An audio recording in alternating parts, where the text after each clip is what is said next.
Opponent Italian game move பண்ணிக்க try பண்ணாருன்னா அவரை நீங்க ஈஸியா 7 மூல செக்மெண்ட் பண்ணலாம். அது எப்படின்னு சொல்றேன் பாருங்க.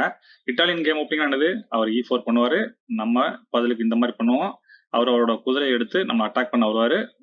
நம்மளோட சிப்பாயை காப்பாத்துறதுக்கு குதிரை எடுத்து இந்த இடத்துல வைப்போம். நெக்ஸ்ட் அவரோட பிஷப் எடுத்து இந்த இடத்துல வைப்பாரு. இது வரைக்கும் எந்த ட்ராப்புமே கிடையாதுங்க. இதுதான் இட்டாலியன் கேம் ஓப்பனிங். நம்ம நெக்ஸ்ட் மூவ் என்ன பண்ணோம்னா இந்த சிப்பாய்க்கு சேஃப்டிக்கு இருக்கிற இந்த குதிரை பரவாயில்லப்பா வெட்டிக்கப்பான்னு சொல்லிட்டு இந்த இடத்துல தூக்கி வைக்கணும். ஸோ நெக்ஸ்ட் அவர் என்ன பண்ணுவாரு, ஆகா ஃப்ரீயா ஒரு பான் கிடைக்குன்னு சொல்லிட்டு இதை கட் பண்ணுவாரு. நெக்ஸ்ட் நம்ம என்ன பண்ணோம்னா நம்ம ராணி எடுத்து நேரா இந்த இடத்துல வைக்கணும். இந்த இடத்துல வைக்கும்போது என்ன ஆகுது, குதிரையும் நம்ம கட் பண்ணலாம், இந்த சிப்பாயும் கட் பண்ணலாம். அவர் குதிரையை காப்பாத்த என்ன பண்ணுவாரு, குதிரையை எடுத்து நேரா இந்த இடத்துல வைப்பாரு.